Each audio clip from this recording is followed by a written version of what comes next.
everybody, and welcome to the 27th episode of the Fandom Flux podcast. We've had a little bit of a situation occur this evening / morning / afternoon. Fucking time zones. Time zones. Yeah. We're international. So, yeah. Zero's mic broke. His mic was broken when he woke up this morning, so he's just run to GameStop so he can get a new one. He is apparently on his way back to his computer, which will apparently take 10 minutes because he's a dumbass and didn't say he's on his way home instead of being on... Yeah, whatever. Yeah. Dumbass. So, we'll be waiting on him, and in the meantime... I guess I should introduce who is here at the moment. We have Sliciness. Awesome. Yep, here. Yep. What? Okay. And Ken. Hello, I'm Kenchi618, and I once found the meaning of life in a quarter while riding Big Thunder Mountain at Disneyland. So the meaning of life is money? No. I Well, found it is, but I mean... while watching what? the ridges of the quarter, looking at the ridges of the quarter while on Big Thunder Mountain. So the meaning of life is money? No. I hallucinated while looking at the ridges of a coin while on an amusement park ride. The meaning of life is hallucinogenics? No. I got the meaning of life from the hallucination. And I could tell you what it is. It's not a hallucination if it's meaningful. It's a spirit journey or whatever. I can tell you what it is, but then I'd have to kill you. And Zero says, my computer is my home. Of course it is. Can we just get, like, a resolution in the comments saying, if you say you're going to your computer, that means you're almost there. And if you say you're going home, that means you've just started going on your way home. Zero's a fucking dumbass, okay? Stop. Stop getting so hot over it. I was going to wait for him if he was that close. But, idiot. Alright. I'm a mean person. Anyway. So, first topic, as always, is... okay. Is what we're doing. What are we doing? We'll start with Ken. Okay, so Monday I had a day off, and I decided what better thing to do on a day off on the first actual real springtime day than destroy my body on the longest exercise bender I've had all year long. And let me tell you, that was quite an experience. And I did everything I could possibly think of for 12 hours, including driving like 40 miles to a place where I could fight with other people. And that went great, except that after you train for like 7 hours straight with like 30-minute break in between, your body doesn't want to do stuff anymore. And, well, I found that out the hard way in the middle of a match with someone. I was going, do you know what for those of you that know what a double leg takedown is and stuff, it's basically when you hunch over, launch yourself at your opponent's legs, wrap them both up, and try to take them to the ground. You drive through it and try to take them to the ground.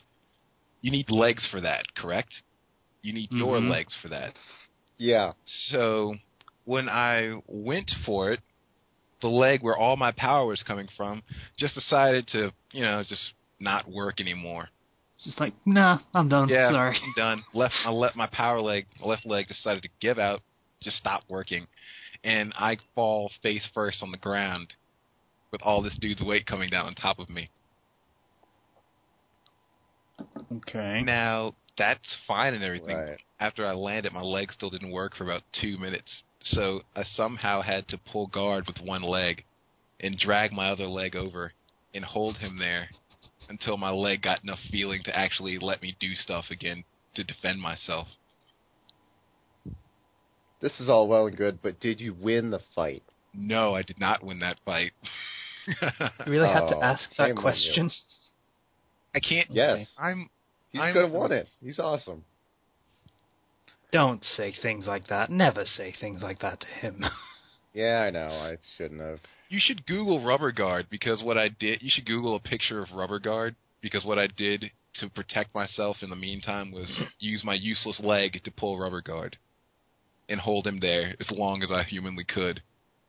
And he didn't do anything because it's actually a very threatening position to be held in. It's a lot of submissions that can come out of that, so he didn't know what to do. So I was able to protect myself using rubber guard. But it was a complete bluff because my leg couldn't even work. So he really wasn't in much trouble. He didn't know that. He didn't know that.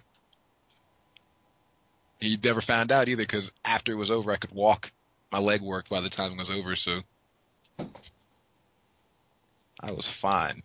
Or did you Google a picture of rubber guard? Because I heard clacking on your keyboard. No, I'm typing up for the link dump so I don't have to go back and edit and stuff. Well, anyway, aside from that, someone gave me a book. A fan fiction author gave me a book to read. They're selling on Amazon. And I haven't had time to read it yet, but probably by the time the next podcast comes out, I'll have a review or sorts for his book. Oh, okay. Oh, cool. So yeah. You got a title? Yeah. Title is called... One sec. One sec? No. It's a good name. Shut up.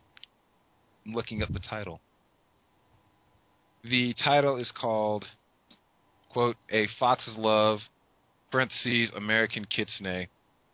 And it's written by, let's see, real name Brandon Varnell, but fan fiction people may know him as The Engulfing Silence / the artist formerly known as Pokemaster 12. Really? Yeah. So he asked me to read it, and I'm going to read it and gonna, review it and stuff.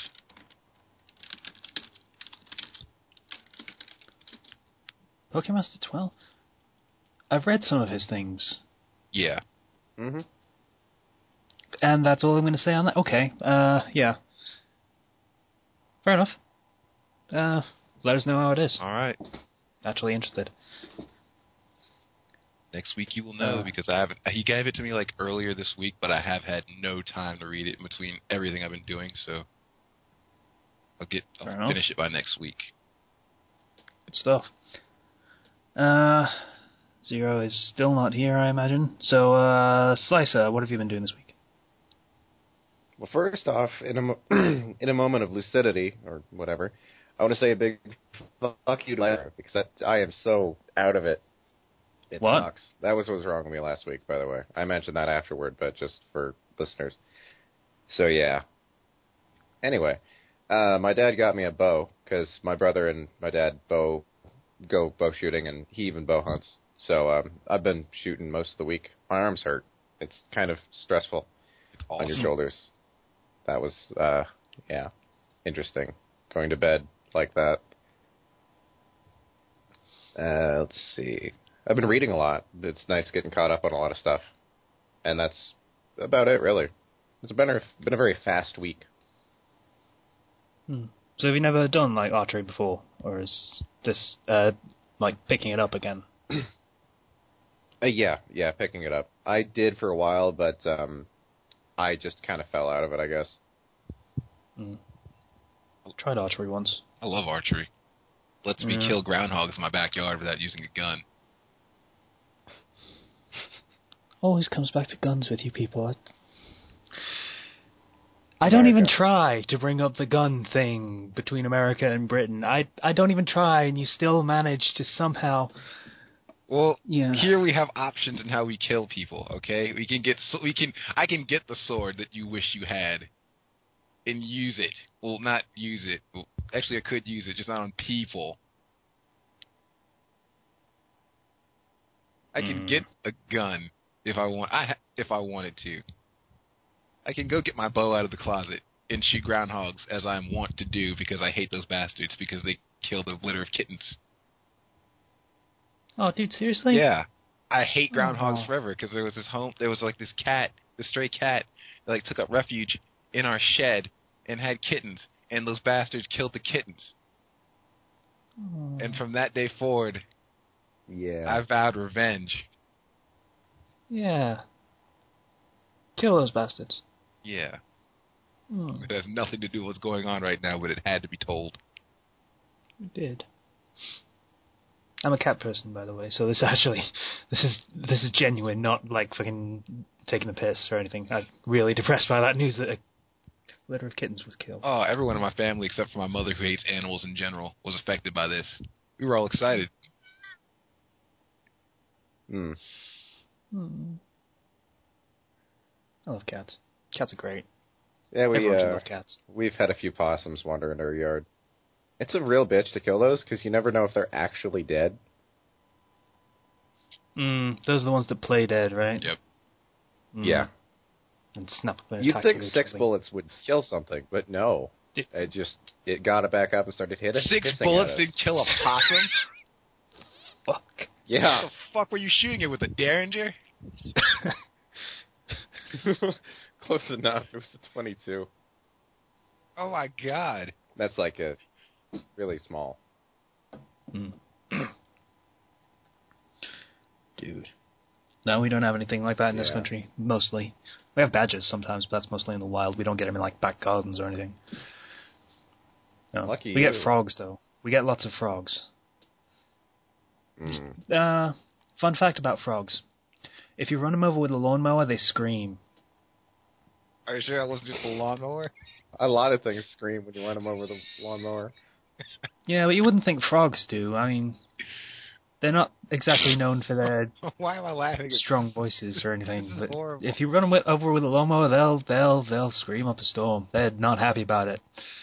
Yeah, don't know why. It's just a lawnmower.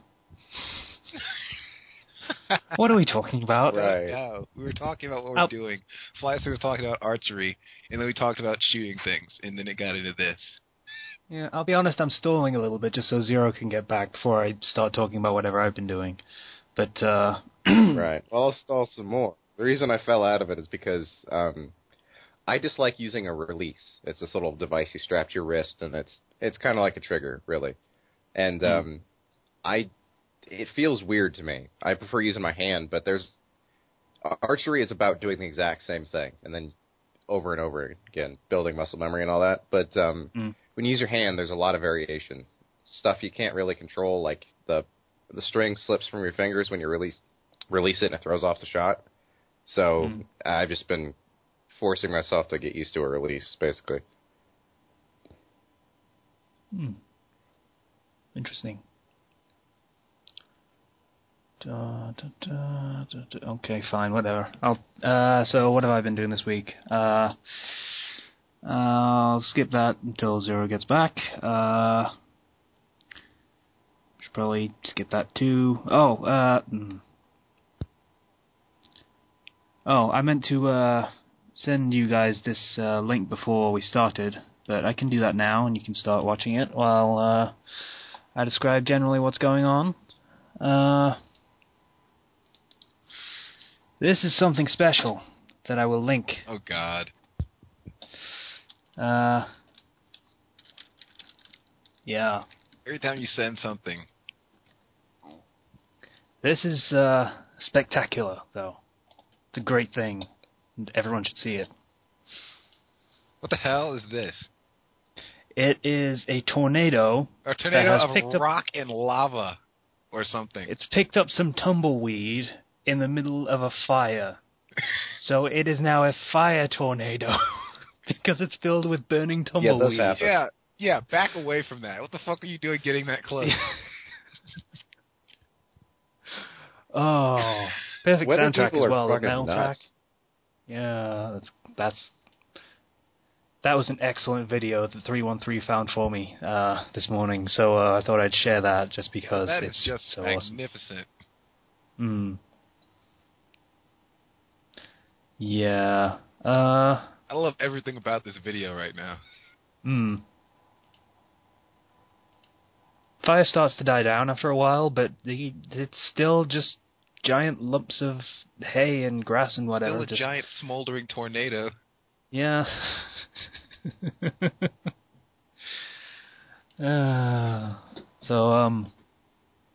Yeah. Beauty of nature and all that, I guess. That's a way to put it, I guess. Yeah, sure, why not? Zero, what the hell's taking you so long? Brick. Actually, yeah, seriously. Probably couldn't find a knife to open his mic. can't exactly open that stuff with your teeth. Yeah, fucking clamshell packaging stuff. It's like sort of formed around the thing. I hate that shit. Why do we still do that? That's annoying packaging stuff. I'm gonna end up cutting really quite a bit of hard this. to steal that stuff. Yep. I guess. Still. Of course, some people will just cut them out of the back of the packaging if they're in like an aisle where you can't see it or you can't see them. They'll just cut it out of the back if they have a knife or something. So you have to like peruse the aisles like security dogs to make sure that people don't steal shit. Okay. Something else I saw this week. So guess who the Japanese football team mascot is? And by football, I mean actual football, the real one. As in, you mean soccer? Yeah, I saw that. No, I mean football. Yeah. Guess who their mascot is? Who? For the 20-something World Cup. I forget what it is. It's Pikachu. Oh my god, really? Pikachu is the Japanese football team mascot. Motherfucker. Yep. Not Hitmonlee. Not Hitmontop. The kicking Pokemon. I know who they Not are. a Pokemon with actual legs that can play the game. It's Pikachu. It's not Voltorb or something that's a ball, at least. It's Pikachu. There's a reason the world has started hating Even that one Pikachu, would make Nintendo.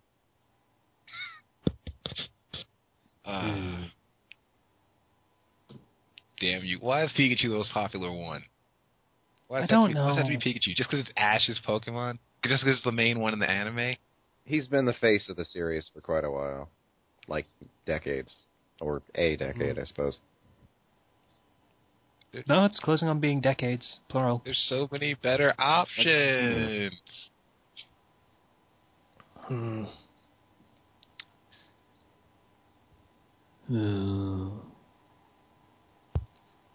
Stalling by sighing.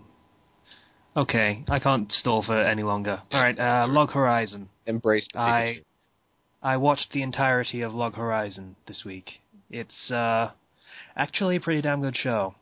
And I say that because I've probably been turned off from the concept of video game is a real-world TV show thing from Sword Art Online, which I didn't like. I know a lot of people did. I didn't, because the plot was stupid. Like, really stupid. Yeah. And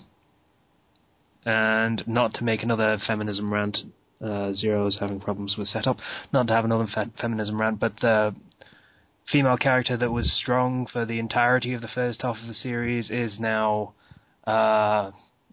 completely incapable of doing anything in the second half of the series.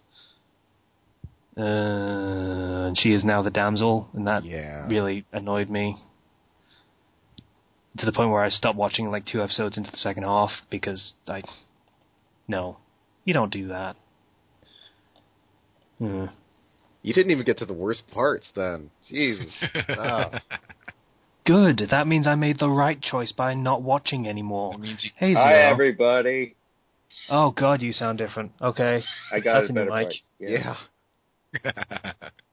Yeah, Better. okay. Giant air quotes. You need to set that Yeah. up. Yeah. It's fine. Hi, Zero. Hi. What did you miss? You missed, Kenchi talking about how, he fucked up his legs in the middle of a fight by doing loads and loads of exercise beforehand, so it went dead in the middle. You missed Slicer talking about how he got a new bow and started taking up archery, and how frogs scream when you run them over with a lawnmower. You missed... how groundhogs are surprisingly vicious to kittens. Yes, that too. And that possums can take 6 bullets without dying, apparently. They are bullet sponges.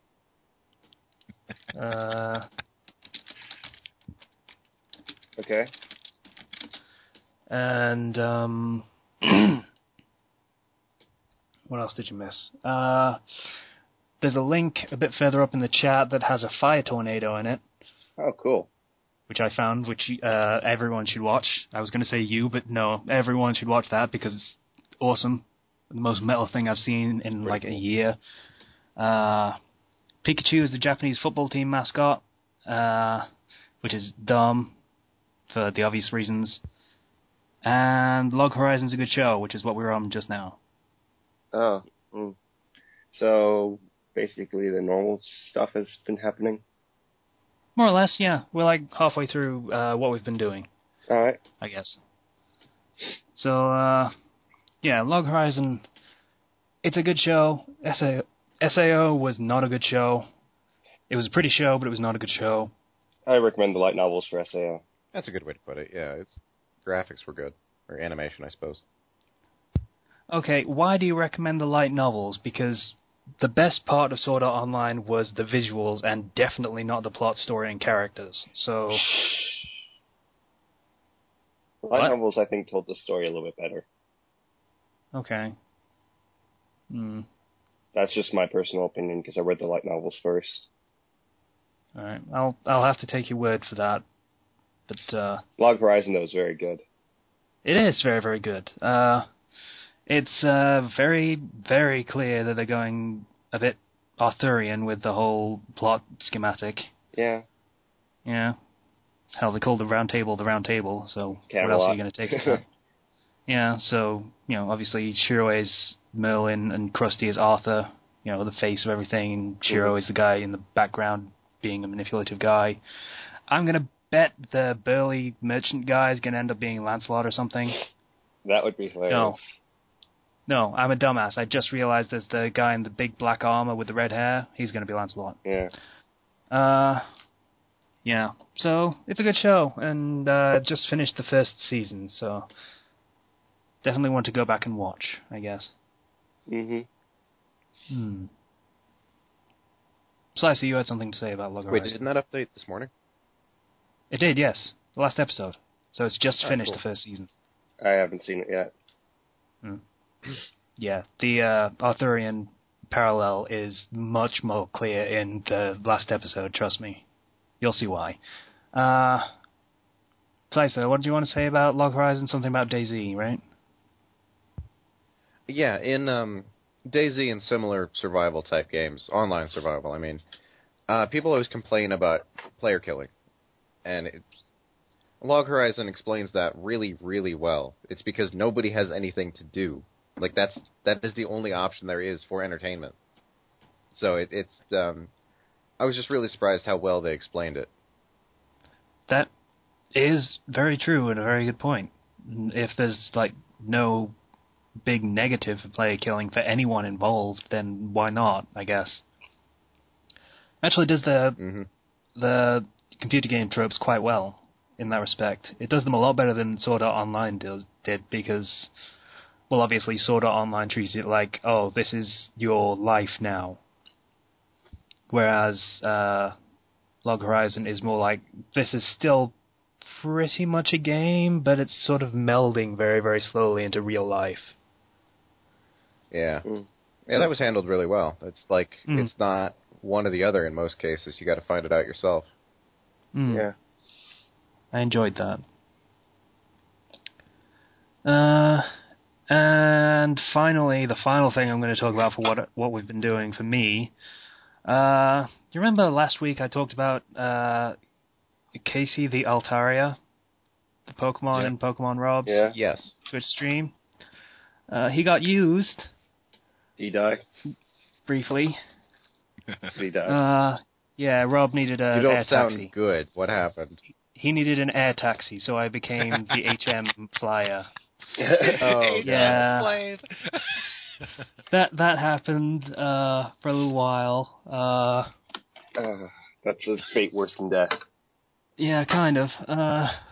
But then I ended up being the sixth man in the 8th gym fight, which is a water gym in Blaze Black 2. It was pretty good because I kind of saved the day almost, because Altaria's ability was Cloud 9, which gets rid of weather effects, and the 8th water gym in Blaze Black is a rain team, which means all of the abilities work with rain weather effects, so it makes them stronger if it's raining. Almost helped in that, because Cloud9 only works if the Pokemon with Cloud9 is on the field. So, yeah, that didn't work out as well, because as soon as Rob found out that I had to be on the field to make it work, he immediately put me on the field against a Kingdra. Great. A Kingdra was the only Dragon type on this Water Gym's team. So, basically, he put me in against the one thing in the gym that could kill me in one shot. And it did. Yeah. So, I didn't feel hearing him yell, Casey, no! He didn't. Oh. I'm gonna give you some quotes from the stream, because I typed this out. Okay, this is from the funeral from after the gym battle, where he buries all of his Pokemon, which is to say he releases them from the box. We all know what time it is. It's time to say goodbye to two dear friends of ours. Well, actually, nobody really gives a shit about Casey. Bullshit ability that doesn't ever even get rid of weather unless he's on the field. Fuck you, Casey. Yeah. Casey, we thank you for nothing because you didn't do anything. You're just the garbage dragon type. Fuck you too, Rob. I mean, seriously, you put me against the one thing that could prove it could kill me in one shot. It already showed it had outrage. It could kill me in one move. Why would you put... Dumbass. That makes me happy inside.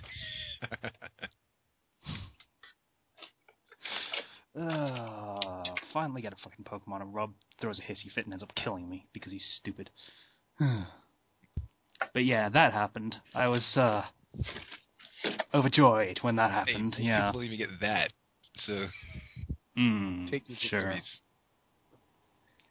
Yes. Stupid Rob. Yeah, that's what I've been doing this week. Getting mad about a Twitch stream. Great. So, Zero, what have you been doing this week? Well, you can probably tell I sound very different, probably, right? A little bit. So I went to GameStop. So I woke up this morning and I found that the mic I had been using was underneath my rotating wheelie chair. It's in my room, near my desk. And one of the cords was basically just ripped off. Ugh. So That'll I was happen. like, so I went out to GameStop really early, before this podcast started and during while it was starting. And I go in there and I see the guy there and he's like, hey, can I help you with anything? And I'm like, I need to get a new mic. I'm doing a podcast. And he recommends this $99 PS3 headset thing, which also works your computer. He said it gives you nice quality. Don't use the X12 Turtle Beach or any of the Turtle Beaches. I'm like, I was using a Turtle Beach. So I go and I'm like, okay, I'll get this and I'll get Dark Souls 2 because I want to get Dark Souls 2. Right? Okay. So I go up there and he's like, we don't have any in stock of that $99 headset. It says we have one in there. I'll tell you what. I'll get you the $150 one for the price of the $99 one. And I'm like, okay. So I got a mic that's $50 more than what I would have normally gotten for the same price. Do we tell him, guys? What's going on? Your quality was better before. I don't know what. Yeah, maybe it just needs setting up. I think it does need setting up. It's really new. Yeah, maybe. Let me, maybe play around with it a little bit and see if you can get it a little clearer. Give me a second. Not great. Not right now because we're in the middle of a podcast. That's bad timing. Don't do that. But yeah, after we're done, maybe. Yeah. So what else have you been doing? Is this a little bit better? No idea. So we're in the middle of a podcast. So how about we stick with that? Okay. So I got this new mic. It's Bluetooth, so it's completely wireless. So that should make things easier. I got to work on the quality. I'm pretty sure it'll be better if we do the whole Audacity recording thing later, but whatever. That's true, yeah. Because, I don't know. It's a really weird mic. It's like I'm just wearing a headset. It doesn't have any extending piece. It does actually sound better now, just going to say. Yeah, I had to readjust it. So I got that cheap. I just got Dark Souls 2. Haven't played it yet. Also this week, I've just been reading this book series. My friend, she got me the first three books of The Legend of Drizzt. Really? Oh, yeah. I read those. I started reading those on Monday. I'm on book 11 now. It's fun. Yeah, it's a good series. I read pretty much all of those up to the end of the Hunter's Blades trilogy. I'm actually on book 10, Passage to Dawn. Double check that. I don't know which one that is. That's the one right after they basically killed the Banner woman. I don't know when that is. What trilogy is that in? Because it's in threes. I have to look that up because I don't remember which trilogy it's in, but whatever. Never mind. It's a good series of books. So that's been kind of consuming my entire life and existence forever. Other than that, I can't really think of anything. Fair enough. Okay, I guess that's it for what we've been doing, and that took 35 minutes. So, like I said, we take a while with that one. So, I did end up stalling a little bit there for you, Zero. So, yeah. You're welcome. Thank you. Also, called you out for being a dumbass for saying you're heading to your computer when you were just getting in your car. No, I was actually driving. I knew you were driving. Don't do that shit when you're driving. Don't type when you're driving. You know what? You're part of the problem. It was for a good cause. No, it wasn't. Bad Zero. I knew you were doing that shit. What were you guys thinking? Like, oh, was Casey saying, no, he's just getting into his car right now? I wasn't. I was gonna wait for you because you said you were on your way to your computer. That's why I was asking when you were going to get there, because I figured you were the kind of dumbass that would say he's on his way to his computer when he's still like 3 miles away. I was right. My computer is my home. So you said. Doesn't mean you're not a dumbass. Alright, Blame society, not me. Horrible excuse. You are part of society. You still get blamed. Bleach. So, what happened in Bleach this week? I've mostly forgotten. Kenpachi was a dude. Learned that dude's powers apparently have a limit, as in Kenpachi could apparently cut him when he made his body harder than the hardest steel he can imagine, because the hardest steel he could imagine, the hardest steel that the dude could imagine, was still not hard enough to stop. That's not what he said. What did he say? What he said was, I imagine my body is harder than steel. What I'm saying is, game-breaking power guy has a shitty imagination for his game-breaking power. I mean, you could imagine titanium at least. Yeah, that'd be a start. But, no. Harder than steel is the best he could come up with. Harder than diamondium. Not, your sword is made of cookies like you did last time, or your arms are made of cookies like last time. Why didn't he do what he did last time? Well, your sword has the consistency of a giant purple dildo. Your head is made that of... would still hurt with Kenpachi's arm. So, you know. Just say, I would not want to die by getting my head smashed in by a giant purple dildo.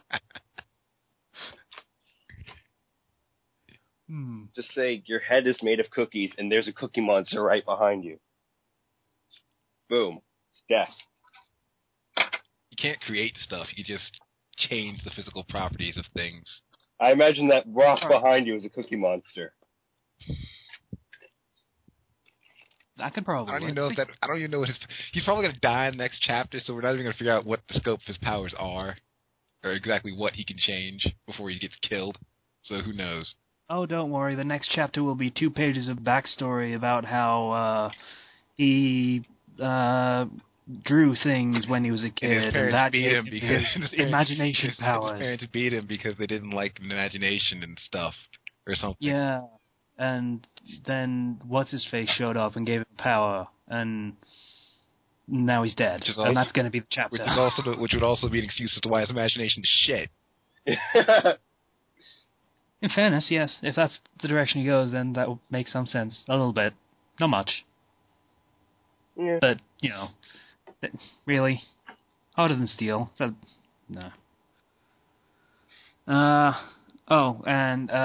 What's-her-face, the lieutenant for the 4th, is glad that her captain is dead. Yay. Apparently. Wow. That's... Yeah. Okay. I assume it's like one of those Japanese cultural things that we won't get, like, the title can be passed down now because someone proved they were stronger or something. They can only be one or some shit like that. Yeah, that sort of thing, I guess. It's probably okay for a Japanese audience, but it's just something we won't get. So, I can't really blame him for that one. So... See, I try to be fair most of the time when it comes to Bleach. Emphasis on try. That first week when you spent 20 minutes ripping into Bleach was just like months and months upon years of pent-up Bleach frustration. Not really. That chapter was just really, really shit. Okay, I was trying to give you an excuse and out, but go ahead. Be honest. No, it really was pretty shit. I don't even remember what it was about, but what episode number was that? 23? Whatever, Fear, Power, some shit. Not 23, 24 probably. I'm going to look it up and see what that chapter was about, just so that I can say... here we go. Oh, yeah. Fear Guy's backstory. Life is so hard and full of pain. There's something as painful as living. Actual quote from the chapter. Yeah. Also a quote from the chapter. Might shit myself in fear if I go to hell. Yeah. I was perfectly within my rights to shit all over that chapter. Yeah. Just like that character might have if he had gone to hell, apparently. So... Mm-hmm. Yeah. I think that was fair. Mm-hmm. Okay. So, Bleach was not... Yeah, poor power use, I guess. But that's not really a bad plot thing so far. So, the chapter's not terrible, I guess. You could say. Sort of. That's the best you're going to get out of him today. Ish. I mean, I feel like I'm being too nice to it by saying that it's a non-entity of a chapter. Nothing of significance happened at all. To clarify, this is the chapter where Kenpachi comes back, and nothing of consequence happened at all. Yeah. Doesn't something feel wrong about that? It does. Big character reveal and nothing, not interesting at all. That's a bad thing, right? So, there you go. Bleach sucks. Nothing new. Alright. Next topic. I do not know why your headset does not come with a charger, Zero. I'm looking at the instruction manual. It says, by the way, your headset does not come with a charger. I'm like, what?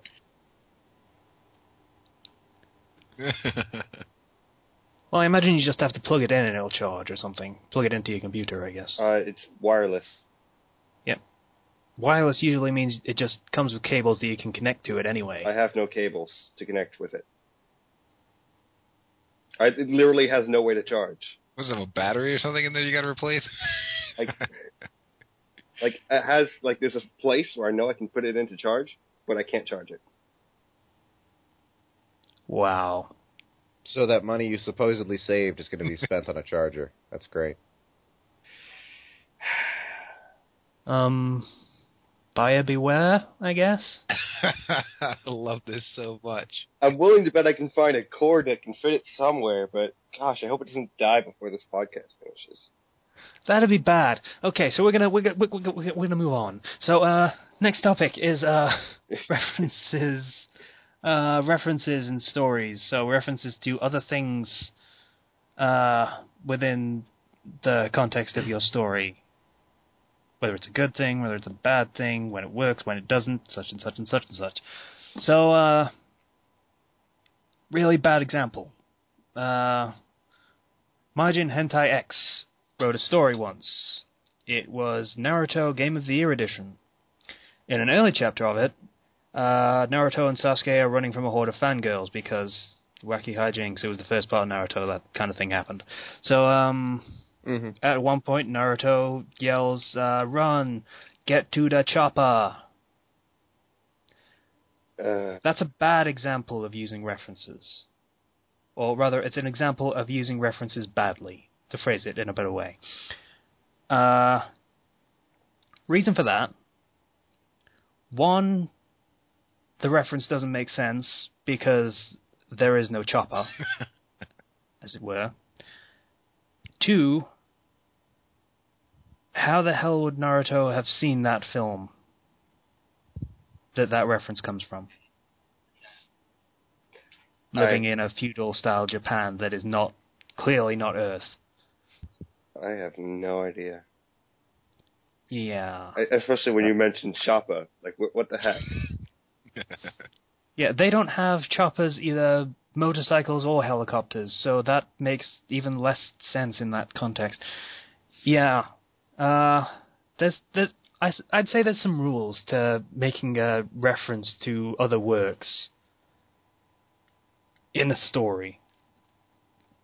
For one, it's got to make sense in the story. Like, something is... Like, say the setting, it's got to make sense in the setting. So, for example, if you've got a modern-day, say, high school story, then if someone references, I don't know, terrible example, Big Bang Theory, then that makes some sense. Did someone just hiss at me? No. Someone did. Maybe. Something. No. Okay. Yeah, if someone did that, it would be terrible, because it's a Big Bang Theory reference, but it would make sense in the context of the story, because you could conceivably expect someone to have seen Big Bang Theory in a modern-day setting. Another reason, there's got to be a reason for the reference. Like I said, get to the chopper, there was no chopper. So why would you yell that at all? Ever. So, you know, if you're going to make a joke, then make a joke that makes sense. General thing in comedy. You want your joke to make sense, otherwise it's not going to be funny. I mean, the random humor thing from the internet died a very, very merciful death a few years ago, as far as I'm concerned. It's not really as much of a thing anymore that it used to be. So, yeah, stop not so doing much anymore, that, yeah. Please, stop doing that, internet. I mean, it's not a big thing anymore, but you still do it, so stop it. Yeah.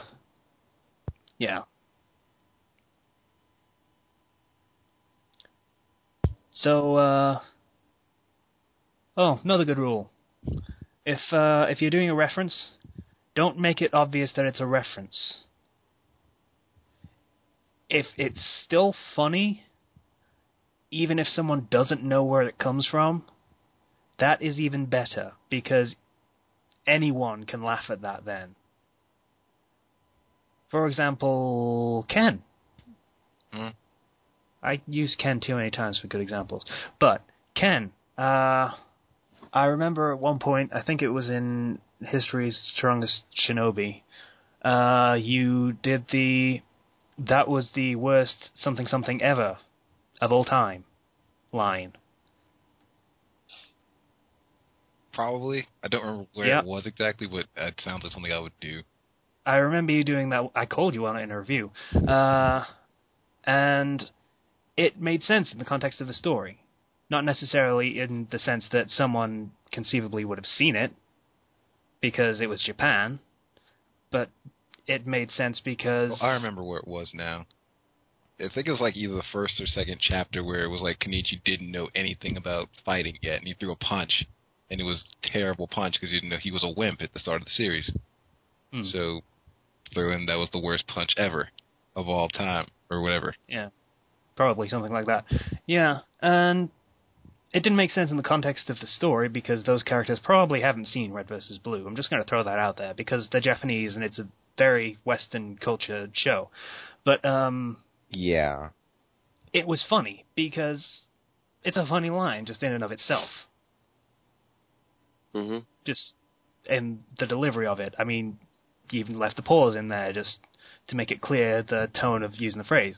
So, it made sense, it was funny, it worked. You don't need to get everything right to make a good reference to another story, to make it funny, to make it work. But you've got to get something of it right, otherwise it's going to fall flat on its face. Mm-hmm. I've been talking for a while. Anyone else want to jump in on this? I've been trying to think of one, but I can't. No, I usually just ignore those. I force them from memory, the ones that are that bad. I don't think... Because you're right, there are a lot of terrible ones. I mean... I'd say the story I do the most references in is Celestial Suicide Mage, and that's because it's like part humor category, so... It's true. Why not just throw in every single reference I can? And another thing that I do in one of my stories is, when it comes to references, is in the MTC, I have it so that Aigis is traveling through all the various worlds looking for Minato, and every chapter she goes to a new world, and it's always a reference to, like, something, like she went to, like, the One Piece world at one point, and it's just, like, her saying goodbye to those characters, like, at the end of every chapter from the various world that she went to. Which is a little funny little reference thing. Yeah, that's a cute little thing. So, yeah. Another good example, not great, but it was one that I did early in my writing career. If you want to call it a career. I think it was pretty early in Persona 4 Face Every Shadow, and the main character had just learned that he had the power of Zero. Oh, my power. Yeah. So in explaining this to Yosuke responds, okay, so what does that mean? Are you going to try to obliterate Britannia or something? The Code Geass reference. Get it? 'Cause Zero. Yeah. Get it? Get it? That's probably considered lowbrow humor, but I liked it. Yeah. Like I said, it's not something that everyone would get. Unlike the thing that Kenchi did. Because you probably would have had to seen Code Geass at some point in order to get the joke. Mm-hmm. But it was something that the characters would have seen, and it made sense in context, and thus for anyone that had seen the show, they'd probably find it funny. You see, what I try to do with those, because I tend to do quite a lot of them at some points, I'll admit this. But the thing I try to do is I try to fit them into context without actually really alluding too heavily to where they came from. So if you don't get it, it's just a line, unless it's trying to be funny or something. But either if you do get it, and you do know where the reference material it came from is, it's just something a little extra. Yeah, that's a good way to do it. Yeah, try to make it so that even if you don't get the reference, you can still get the line. Yeah. That can slip into dangerous territory, because then you're dumbing down the joke. In some cases, anyway. In some cases. Okay. Yeah. Writing is hard. A lot of times, yeah. I was going to say something, I forgot. Oh, yeah. I'm still waiting for you to do the whole I Am the Best song, Ken, because you reference Red vs. Blue that often. Just waiting for it. It's going to happen one day. Can't do that. You'll do it eventually. I almost guarantee it. Don't prophesize around I should really me. watch Red vs. Blue. You really should. You should. You really should. I'd almost say start at season 6.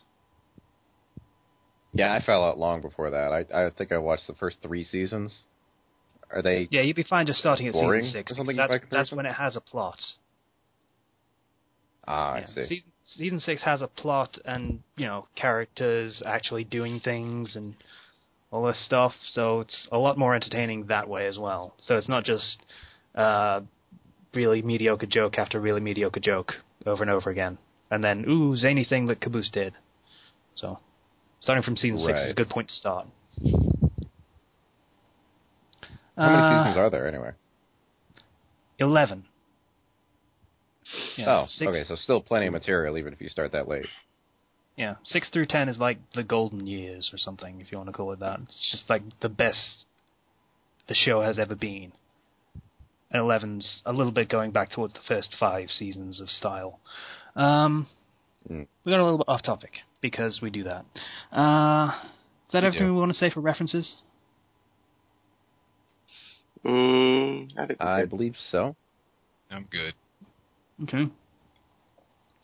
Okay, the next topic is unlikable characters. Ooh. So, how can you make an unlikable character unlikable without people not wanting to read about them? Making them a side character, basically. Yeah. If it's a main character and they're unlikable, it doesn't work. It has to be a likable main character. And I'm not sure I agree with that. I mean, if he's bad and everybody else in the story doesn't like him, you can still make him likable to the characters. Like, in Breaking Bad, you have Walter White, who technically, by all means, should be an unlikable character, but everybody's so fascinated with him. That's true. So, are we talking about the reader not liking them, or the universe, the characters, and not liking them? Yeah. Pretty much everyone not liking them. I mean, the example I was going to use for saying it doesn't have to be a side character for it to be an unlikable character. I mean, the protagonist of Face Every Shadow is an unlikable character. I've said that explicitly several times because he's mostly based off me. But, yeah, he's an unlikable character, and people pretty much responded to that positively for the most part. They found it interesting, at the very least, that he was kind of a prick to just about everyone. Yeah. But he was a manipulative prick, so it was interesting to see how he worked with and, manipulating others. With and around. Even if personality-wise they're unlikable, there's usually always something about them that makes the reader want to keep reading and sort of like them,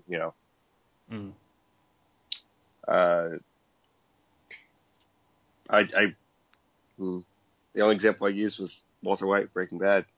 Not likable, but he was so manipulative and he got so powerful and so rich that at parts it was like watching a car crash. You just couldn't turn your eyes away. I guess it's a combination of Walter White was the unlikable character and what was Jesse? He was kind of likable sometimes. Yeah. So it was kind of the unlikable character that had power over the likable character. And thus, you kind of kept watching, even if only to see maybe the likable character give the unlikable character some comeuppance a little bit. That's part of the reason I kept watching as long as I stopped watching like halfway through season 4. It had such a complete ending. So I hear. Like, I got quite a bit of it spoiled for me, unfortunately.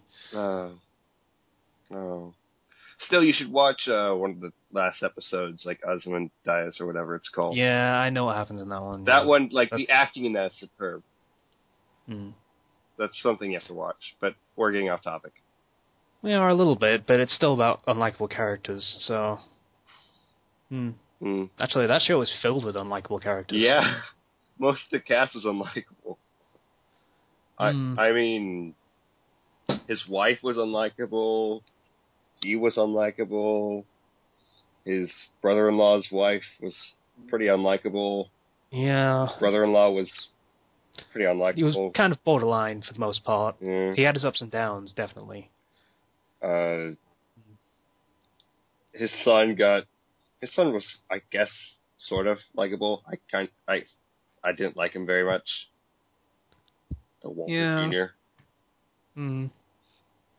But, like, when you have unlikable characters, like, I guess it's best to have more than less, because then that way, you can have sort of shades of unlikable characters, as in which one's more unlikable than the other. They blend in amongst the crap. Flavors of unlikable characters. Yeah. Plus, upside for that, if you've got just like a cast of entirely unlikable characters, or varying levels of unlikable characters, when someone screws over someone else, you want to see at least one of those people getting screwed over. Yeah. And be satisfied either way. So that's an upside, I guess. But I guess, how would you deal with just one, in particular, unlikable character? Maybe just a side character. For that, just actually. depends on how important they're supposed to be. Go ahead, Slicer. Rune Soldier, an anime. The main character is terrible. Just terrible.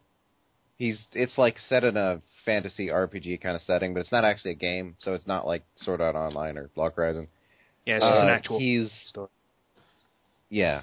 He's a cleric, a drunk, a womanizer, and he's also dumb as rocks. Okay.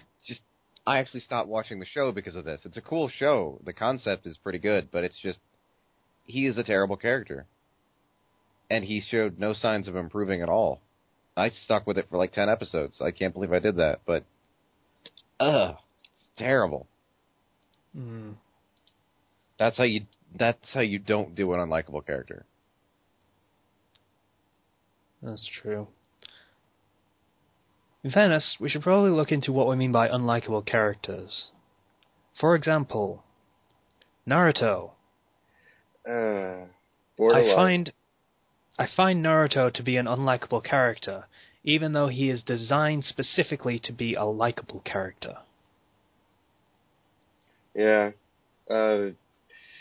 It's because, I guess it's the whole shonen type curse, is that you make a character that's not very smart and like super determined to do all these things, but then you kind of make him annoying. Yeah. Something I always didn't like about shonen. Yeah. The protagonist always had to be stupid. Bleach was actually a breath of fresh air in the very beginning, specifically because of that, because Ichigo Kurosaki, for being a bit of a Blood Knight kind of guy, he wasn't a dumbass. He was a pretty sharp character, for the most part. Yeah. I guess a lot of it comes from, I guess, you can't have a character that's super strong and super smart, apparently. So if you have a smart character, then they can't be strong. If you have a strong character, they can't be smart. How about super strong would functionally tie your shoes smart? Can I get that? That would be nice. Yeah. It would. Can I get a character that's strong That's enough asking just too much, though. I mean, can I get a character that's strong enough to get things done, but is also smart enough to not have to wear Velcro sneakers? Yeah. I miss Velcro sneakers. I wish I could still wear Velcro sneakers. I know, I wore those for a long time. Well, Luffy wears sandals. He doesn't have to worry about Velcro sneakers. There you go. Yeah, but sandals are gross. I'm not a fan of sandals. They are. I hate They are sandals. gross.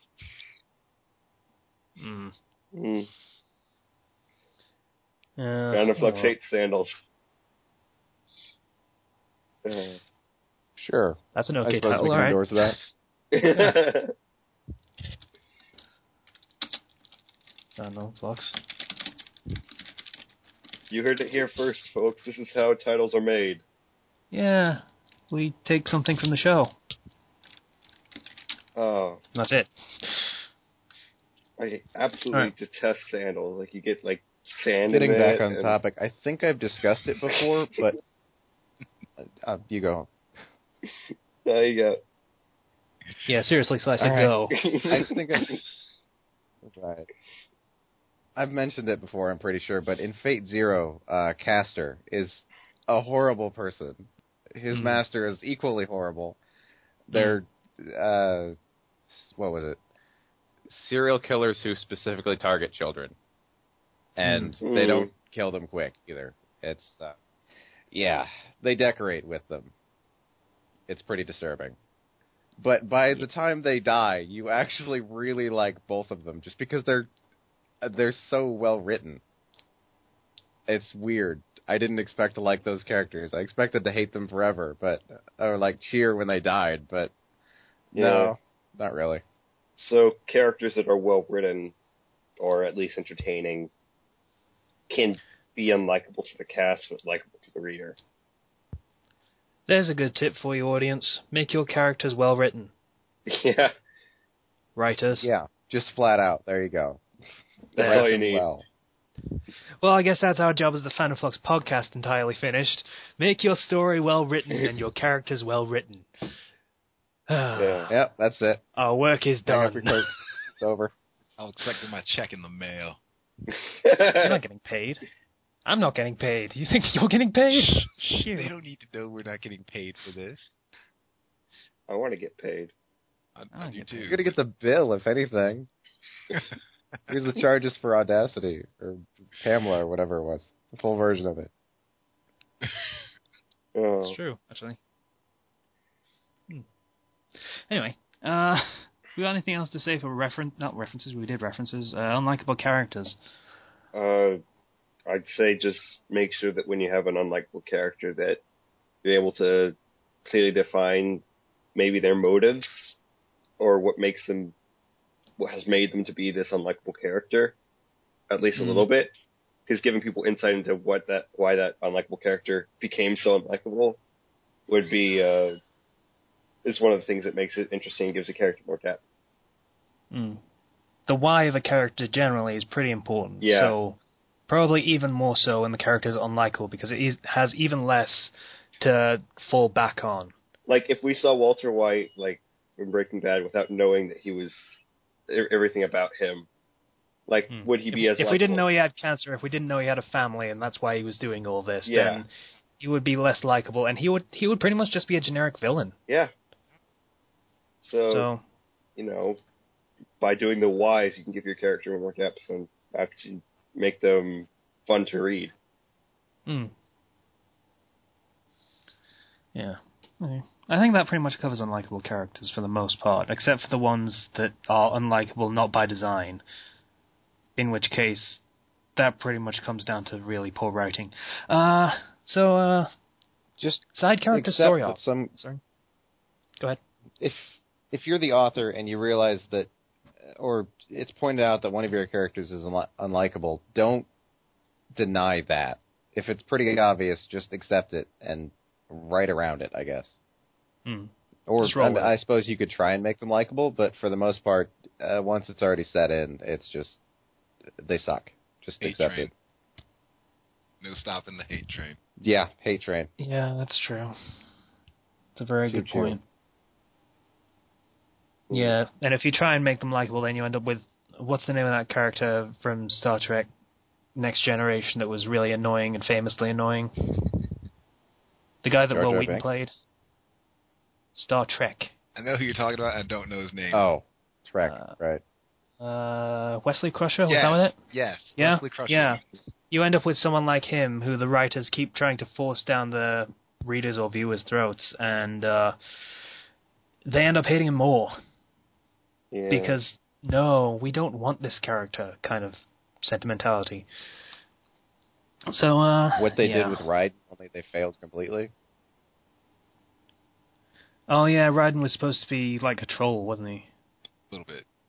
Just do all the trolling people who said, we want more Solid Snake, we want more Solid Snake. So they said, okay, we're going to give you a game with Solid Snake. And the audience went, yay! And then the authors go, hey, that was just the training mission. Now you're this guy.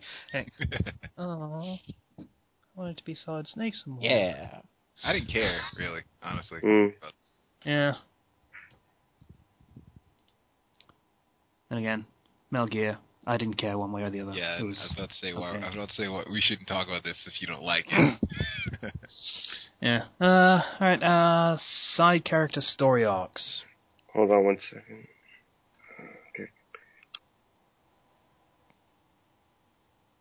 Okay. Are we still holding on? Yeah. Why? I think he's doing something with his mic. Sorry, I had to show my dad my mic and see if we could find a plug that could fit in there, because I know we have one around the house. Oh, okay.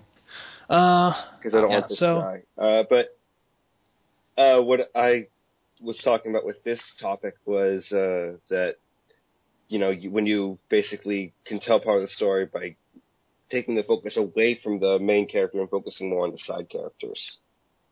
Because that's kind of what I've been doing with M1N470, or Code Minato, as Casey likes to call it. And it's very, I guess, kind of fun, actually, to use all the various characters that you have set up and use them to tell the story without having to focus on the main character over and over and over again.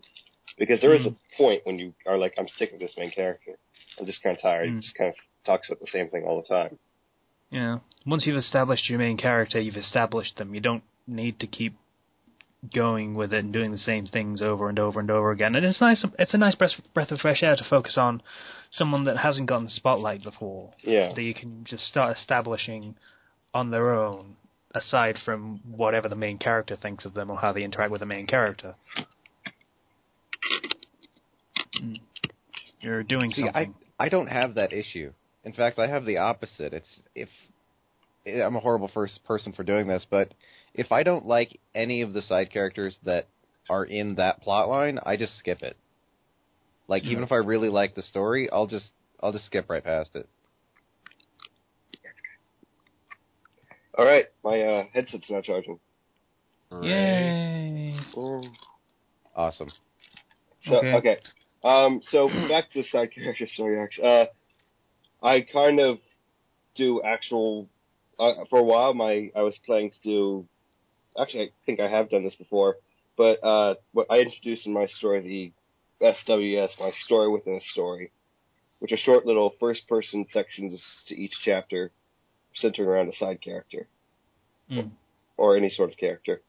And so I kind of was telling characters' backstories and also telling some certain stories, like with Labyrinth, I was telling her story of going out to get revenge and everything and how that was turning out, using that whole side thing instead of sort of a side arc going on with the main story.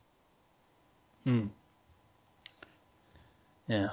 Plus, another side benefit of doing side character story arcs, if there's a part of the story that you're just not going to be able to touch on with the main character, doing it with a side character is the best way to get about it. Yeah. Because it does not help your story any to have this plot point going on, say, like, oh, these two characters hate each other, as far as the main character knows, and that's the perspective we're getting. And then, like, a couple of chapters later, they're all friends again, and there's no explanation why. That's not good storytelling. You need to establish why things change in the story, and just leaving it completely out is a bad idea. Yeah. So if you, like, went to the perspective of one of those two characters that hate each other, and you go into detail on the reasons why they made up or whatever happened, then there's no gaps left in the story, as it were. You don't want to have gaps in your story. Okay, seriously, what the hell are you doing? What?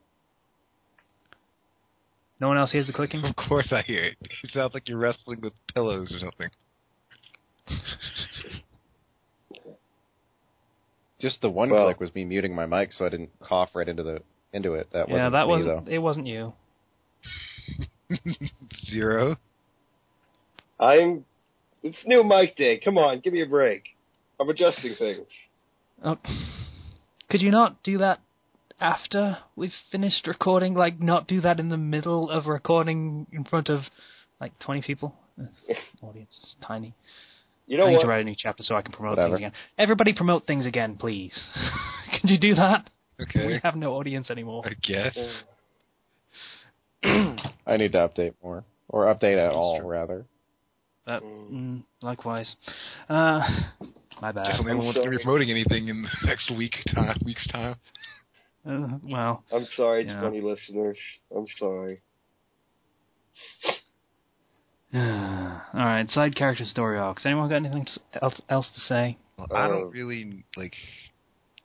know if I'm a good person to chime in on this, because I think at least I throw a lot of side characters into doing lots of stuff. So, I mean, I don't know. No idea. I mean, a lot of the time, your main character is barely a main character. A lot of your stories end up being more ensemble casts, in which case there is no side character for the most part. It's just everyone gets their own stories in the middle of your story.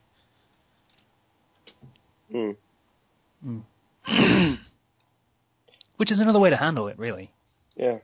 Just like you could have the main character and then being in the spotlight for most of it, and then have short little vignettes of everyone else's stories going on so you can establish their characters. Or you could just have everyone get a balanced, time in the spotlight. Why am I using the spotlight metaphor all the time? You just give everyone equal time, and that's how a lot of, well, not a lot. That's the One Piece method, I suppose you could call it. Everyone gets their fight scene that establishes how strong they are, and that's pretty much all there is in One Piece, to be honest with you, at this point. That's unfortunate. But it's a good example of the storytelling style that I'm talking about. Everyone gets their moment, as it were. Yeah. Like, the main character can't be everywhere. It's just, the main character can't do everything, so it's always, you need side characters to be able to see things from different perspectives. And, yeah. I mean, Ethan, when he took over Face Every Shadow, was very much pushing for this, because that story, for the entirety of it, had been first-person perspective, and stayed that way all the time. And it was very much pushing to have other characters' perspectives more at the forefront of the story, a lot more. And for the most part, I was against it, but I kind of get where he was coming from, because just sticking with the main character all the time gets boring.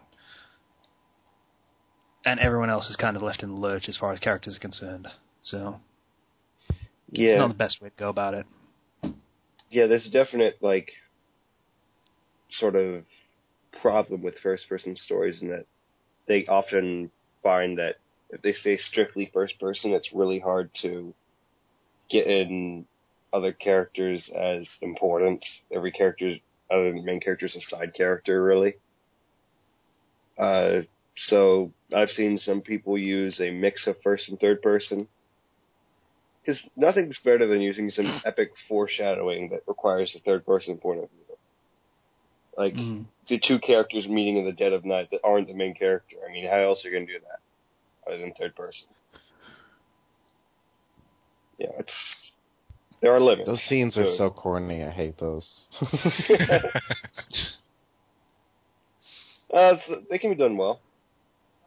I'm just saying, if you want to set up foreshadowing of something between other characters that are not the main character, you need third person. And we're kind of getting sort of away from the whole side character thing, but... Are we? I don't know. Feels like it. Sort of. It's related. Alright. Anyone else got anything to say about side characters?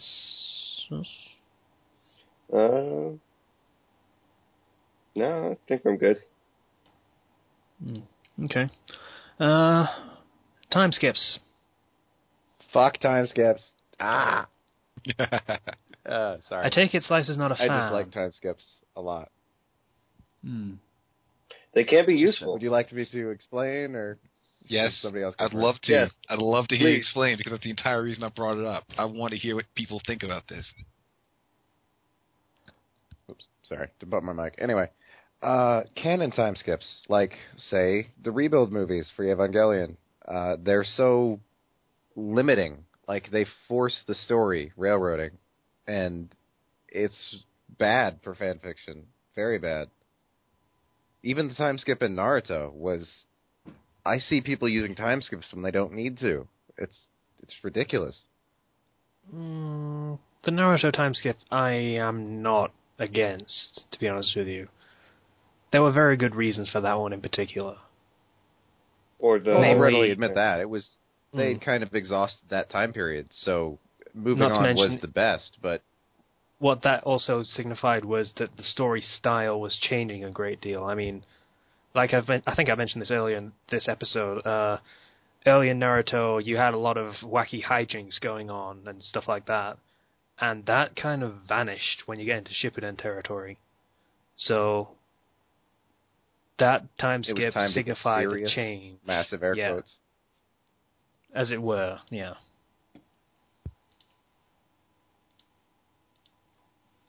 So, just generally, I'm not against time skips for the most part. There's a place for them, but there has to be a reason they're happening. Fairy Tail is the worst example. Because it changed nothing. Yeah. Really? It really was kind of unnecessary. It wasn't just unnecessary. It was... I have to imagine it was, like, subverting the entire concept of time skips, because for the most part in Shonen, time skips are used so that you can power up the characters a little bit so that they can be stronger and deal with the big hitters of the story. But it's... in the Fairy Tail one, the characters were just pretty much jumped forward in time. Yeah. As in, they time traveled forward 7 years. They did so everyone else got stronger, and they pretty much just stayed the same. It was more of a Ocarina of Time travel, where it's like, oh, you're sealed away in a place for 7 years. Which I'm pretty sure they stole from Ocarina of Time. I mean, it was exactly the same time. 7 years. Yeah, but 7's pretty much the arc number for the series, so I don't think that was... I'm pretty sure that was coincidence, that it was the same amount of time. I'm not. I am going to throw out a conspiracy theory. Okay, come on. 777 was the year the dragons disappeared. What's the 7 number is 7? a little bit... It was a little bit of an arc number. The story started 7 years after the dragons disappeared. People use the number 7 way too much. They do, but yes. Personally, I'm partial to the number 373, but that's just me.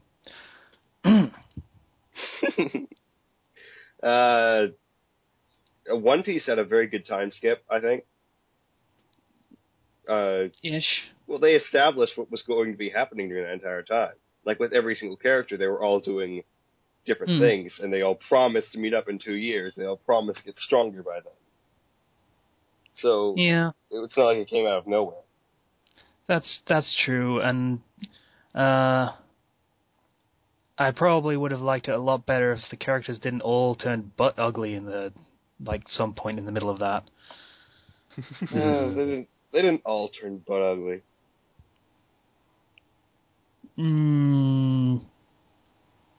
I can think of a specific example that really it did no favors for the show, as far as I'm concerned. Two, actually, now I think about it. But yeah. Yeah, I didn't like the changing character designs. That's pretty much Zoro's I can understand, because he was fighting that entire time, lost use of an eye, and he kind of looked less like a kid and more like a actual adult.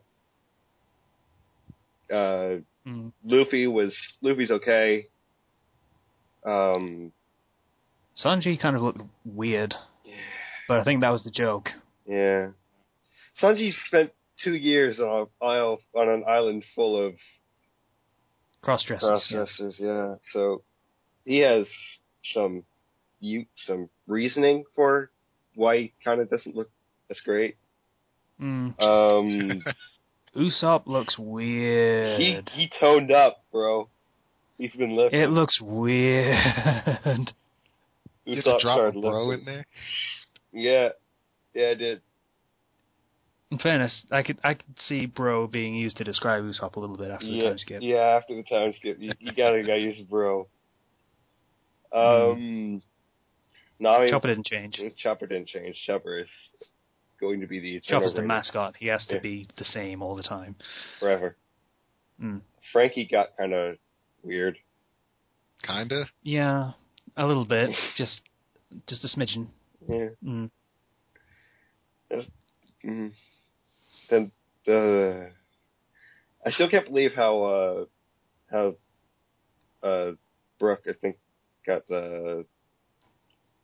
I think I remember the name right. The skeleton dude, Brooke. Yeah. Yeah, how he got to be a celebrity. I mean, he's a skeleton, and he was used as a circus performer, and then I know, people enjoyed that, and they got more popular, and eventually. Yeah. I know, but it seems odd to me. But it's One Piece. I guess. And Nami ended up being a blow-up doll. Yeah. That's actually probably the perfect way to describe it. Yeah. Looks really disturbing. Robin's okay-ish. Not too much changed with her. So, yeah. Time skips can change how characters look. Yeah, and not always for the better, so maybe double check that your character looks okay before you push it forward. Because that kind of thing can turn readers off sometimes. Yeah. The only times I've ever used time skips have been in... Actually, I've used time skips a few times, and for good reason, too. Because in Celestial Suicide Mage, I started off years before the canon start. So I had to time skip around to the important events so that I didn't spend 100 chapters trying to catch up to, the canon start of this whole thing. And when I first ever know, again, I started years before the actual canon starts, so I had to use sort of a couple time skips to get through it, show the important parts. And I guess that's okay in fanfiction, when you write something that happens a long time before the actual good things start to really get moving. You can use a couple time skips. So, I mean, as long as it's done well. Question. Shoot. Exactly what semblance of time qualifies a time skip? Years. Okay. I mean, you could count, maybe skipping a week or two, little time hops, but it's really not that big of a deal. I don't count, yeah, that kind of thing is just like a few weeks or a month or two or something as a time skip. That's not really a time skip. It's more just nothing of major consequence happened for the plot in this amount of time, so we're just going to move on until something happens. Yeah. All right. And a lot of, pretty much, yeah. low... It's just... Yeah. And that's okay. Time hop was a good way to put it, really, because you either know exactly what's happening, like it's just a training thing, like the month gap between the second and third exam for the Chunin exams in Naruto. You already know what's happening. You don't need to see it. So, or literally nothing happens. It's just a way to hop time, I guess, yeah. Yeah. Harry Potter likewise has, if you're going to call them time skips, then you'd have to say it has 6 or 7, because it takes place over the entirety of a school year. Yeah. So, if you want to, you don't call those time skips just because time has moved forward a significant amount. All right, good. That's what I thought. Just making sure. Yeah. You need to use some sort of time skips when you're dealing with certain situations, like a school year fitting into one book. You can't write an entire year day by day. You could, but it would just be way too long. So, yeah. But, time skips can be handy. They can be good. They can be bad. They can change how characters look and interact. I hate to do this. Bleach. I didn't want to bring it up. No. No. did a moderately good job with the time skip. Yeah, sort of. I can't find anything wrong with it, yeah. Aside from that should probably have been when the story ended, but I mean... Yeah. Probably. But as a time skip, it worked. Not because they needed a big training montage or anything, but because it showed that the protagonist was completely out of everyone's radar, if you want to call it that. So he was just completely an outsider to everyone he's ever known for the past, year or however long he'd been fighting. So you get however long it was, I think it's 2 years time skip? It's like 17 months, I think. Something like that, yeah. So you get that amount of time where you know that character is just being more or less ostracized by everyone he knows. And you have all the other characters going about their own way, doing their own things. Ishida, in particular, went very much on his own way, and that is revealed in the current arc. And because they had a time skip, they have good explanation for that he had the time needed to establish himself in his new role. Mm-hmm. As it is. What is that role for someone who hasn't watched Bleach in a while? He's basically the Crown Prince of the Quincy now. So he's working for the bad guys. Whee! Yay! Great. Yeah. Though he's probably, trying to be working on the inside or something. It's not going well. Yeah, probably. But he's trying, I guess. So that's something. Yeah, that was a good use of a time skip because it skipped all the what probably would have ended up being quite boring section of the story of him establishing himself in the pecking order of that organization and Ichigo just being mopey for 16 months or whatever.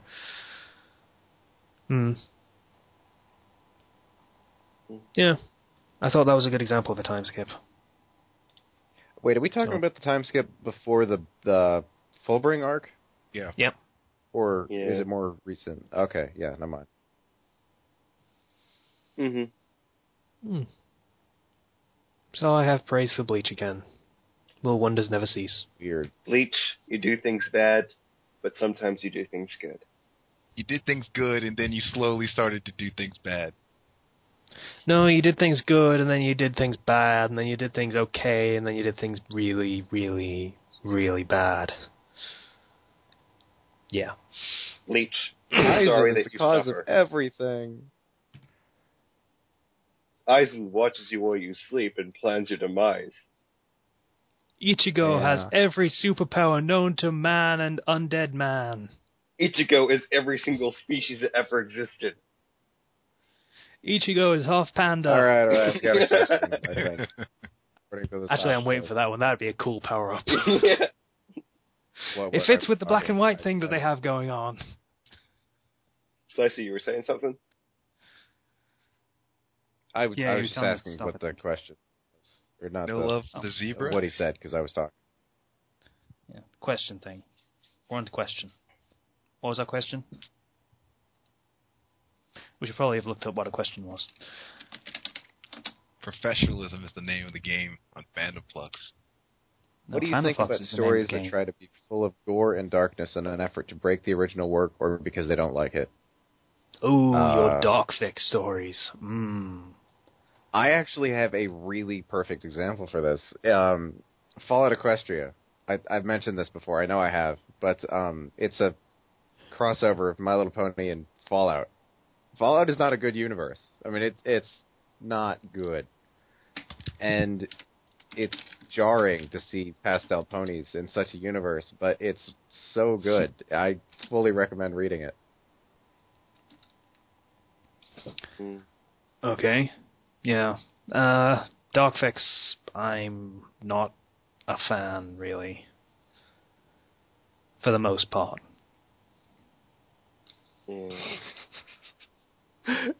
Oh, man, I'm just remembering all those crappy Harry Potter stories where he grew up on the streets and his name was Emerald.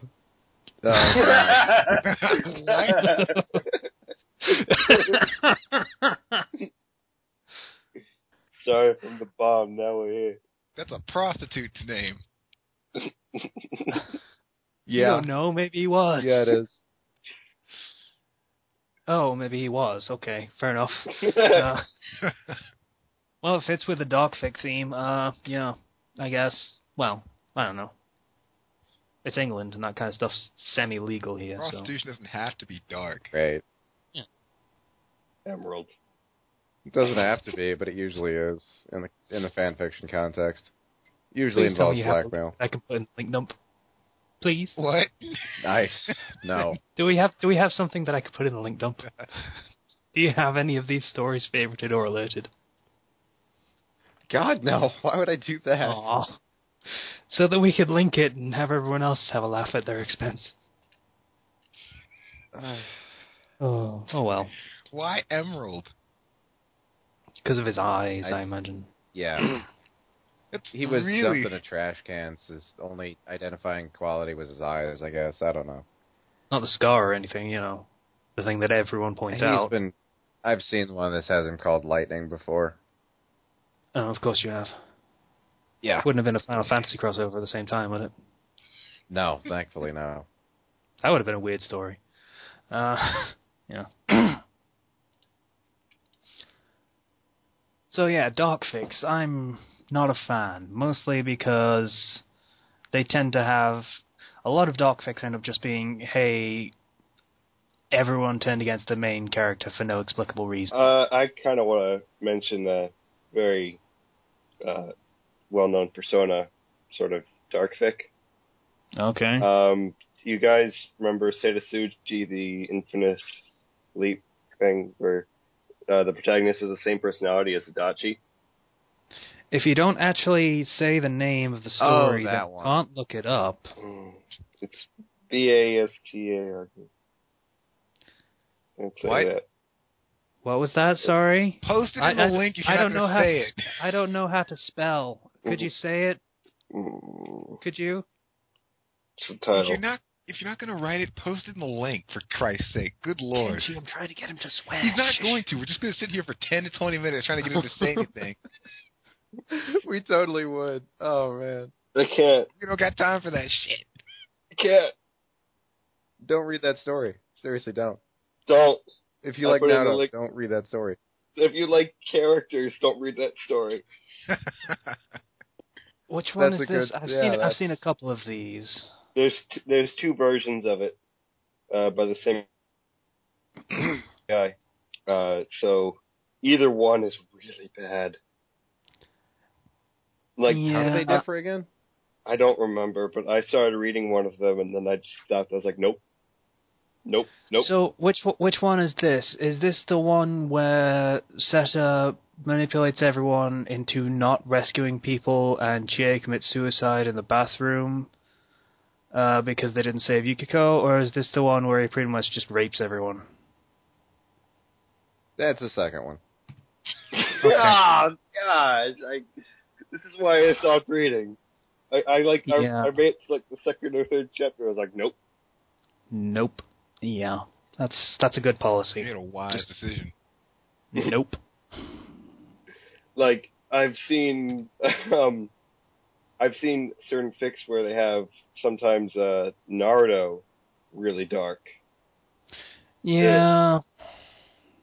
There was one where I think it was a Dragon Ball Z and Naruto crossover where Naruto's basically whole village and planet got destroyed by the Saiyans, and he was taken prisoner because he was the strongest one.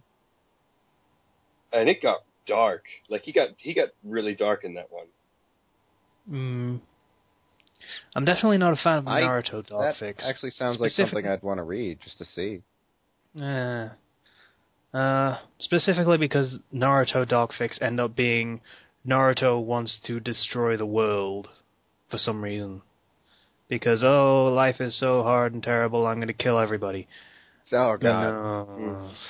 Those suck. That fic I mentioned is one of Neon Zangetsu's fics, and he has 349 fics. So. Yeah, he does. You mean the guy that never updates anything more than twice? Maybe. That'd be the guy. Yeah. See, the thing with the also, I'm not Zero linking that mentioned, link that's in the link. Sorry. Yeah, the Magnificent Bastard, which he couldn't say because he's Zero. I'm not the first linking it, but you can chapter look it or first arc is Seta just kind of leaving Yosuke to be torn apart by his own shadow, and that's interesting. I mean, it was well written, and it was like they didn't get along, but Yosuke kind of forced himself into the group, basically like canon. But Seta wasn't having any of it, so he just let it happen, and that was enough to get me into the fic. So I read the whole thing, and just don't. Mm-mm. Yeah, that's all I got to say about that one. Yeah. No.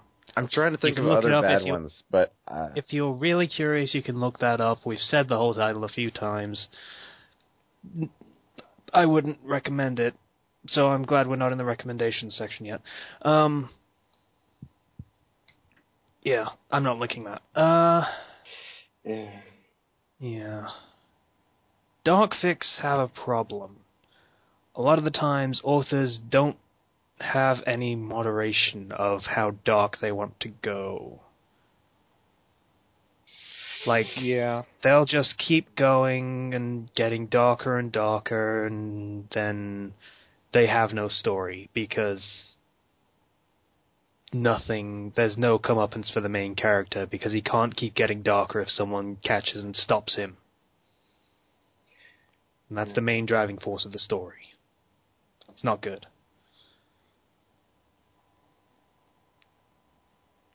It's basically someone trying to do Dexter. I think there's... Oh, yeah. Actually, it's someone trying to do Dexter as in the TV show, and it doesn't work. Because they never let him get caught. Well, yeah, I can't imagine Dexter's Laboratory as a dark fic. That's just... What? Yes, you can. I'm looking up crossovers again. Human experimentation. Why? Crossovers again. Your Dexter's Laboratory as a dark fic. Human experimentation. Boom. Dexter, where'd your sister go? Where'd Dee Dee go?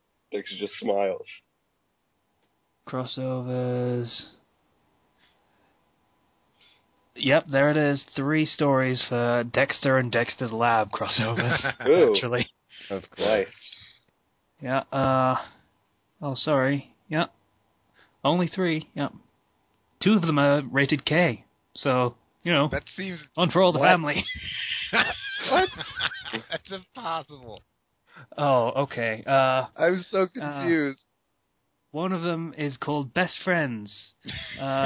Dee Dee meets Deborah, and they become best friends. It's 68 words long. Wait. I miss doing that. Like 2 sentences. One day, here it is. One day, the Dexter family went on a trip to Miami, and Dee Dee met a girl named Deborah Morgan. They became best friends because they both had brothers who wear lab geeks and named Dexter.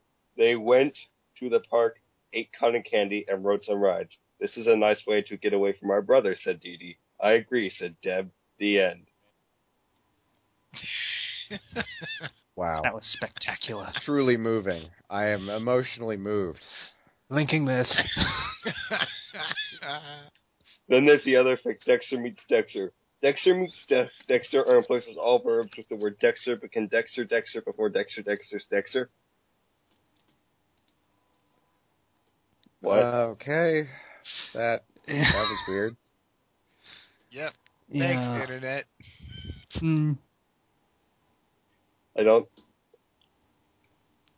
Dexter's Lab. There was a time in history, there was a time in human history where you had to actually be kind of good at writing for other people to get your things.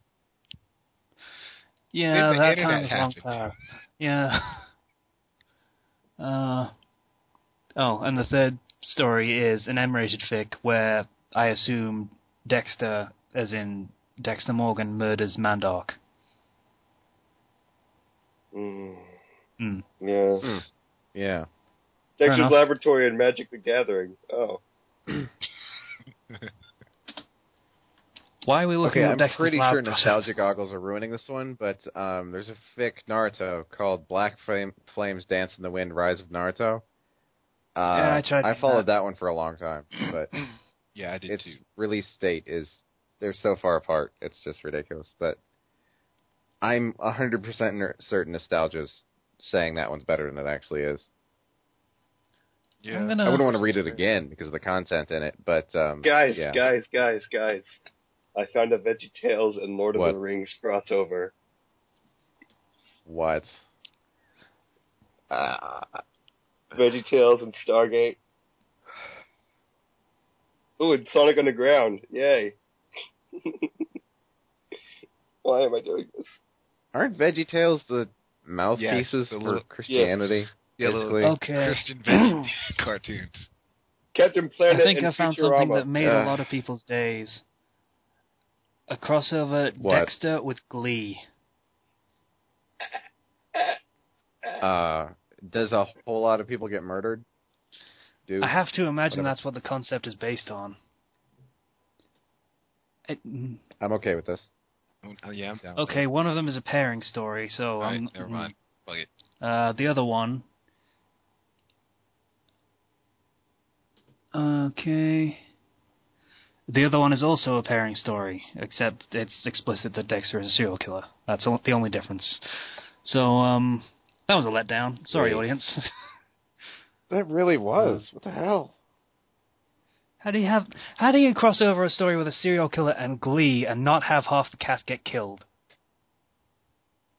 That's a crime in itself, that is. Pick a different serial killer, I guess. If Jason was in there, he'd murder everything. If Freddy was in there, he'd do it in the same, but even funnier. I guess what I found.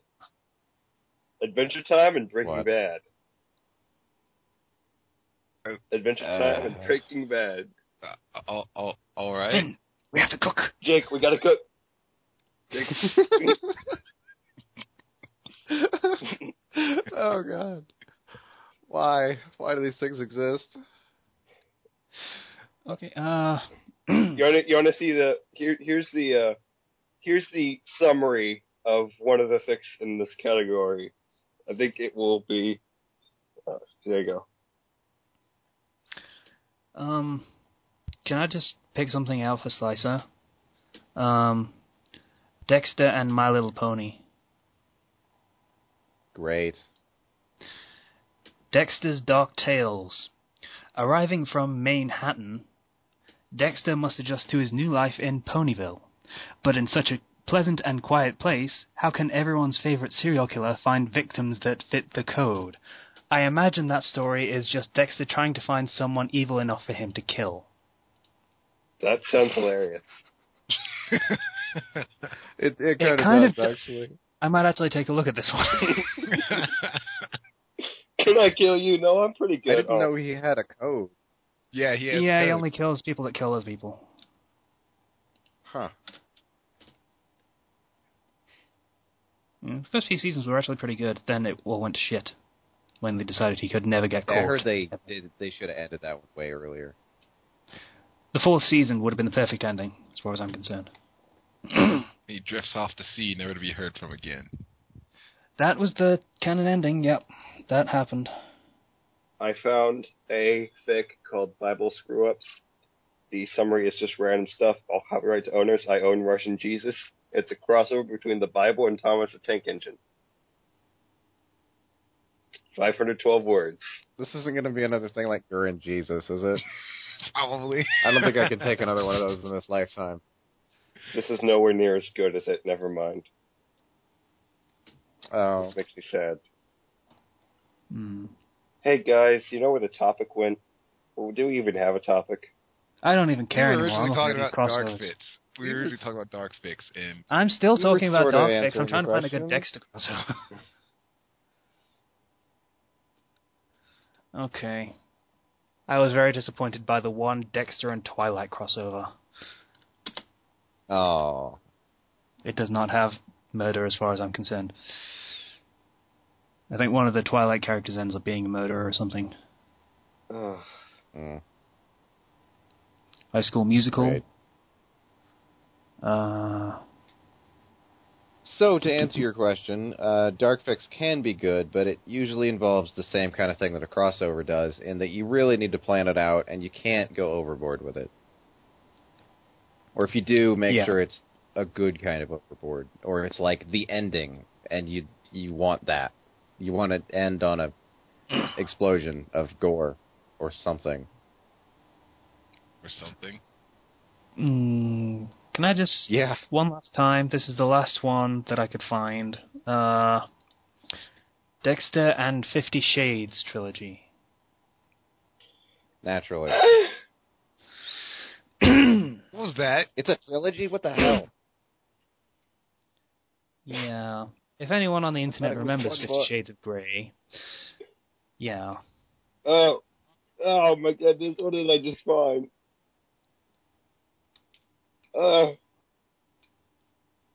Why? What do you find? I found, we're going to link something. I'm not going to read it. So I don't know if you're linking it. Just look tell at me the what title. it is. Just look at the title and then look at the summary. You don't have to read it. There's 2 stories in this category by the same guy. Oh my goodness. I'm not going to touch that.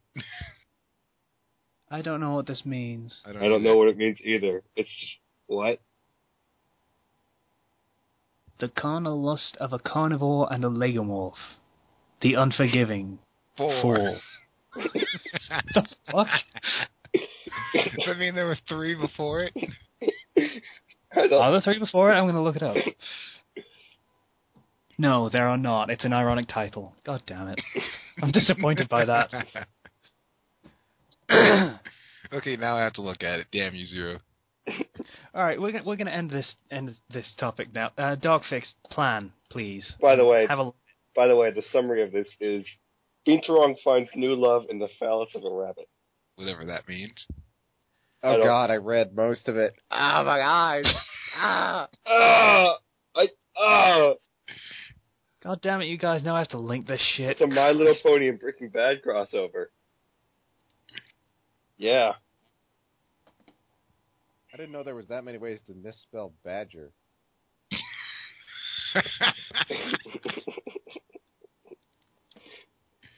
Within 30 minutes of that backspace. This guy did some really weird stories. I'm looking at this now. What the hell's a BAFTA?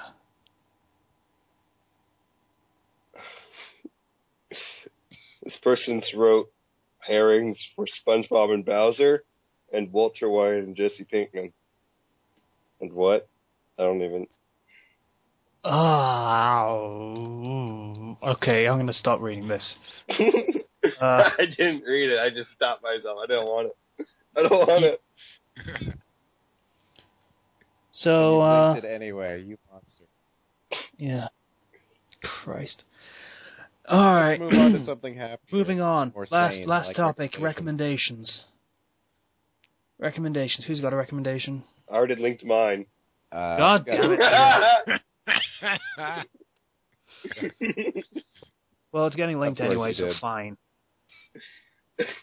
Read it, and if your eyes don't bleed, then you might be lucky. Yeah. Ken, you got a recommendation? Yeah. Alright, I've been looking for stuff that's out of my usual norm lately, so I found something that tickled my fancy. I found a story. It is a Spider-Man and Avengers crossover. Okay. Called Unnoticeable.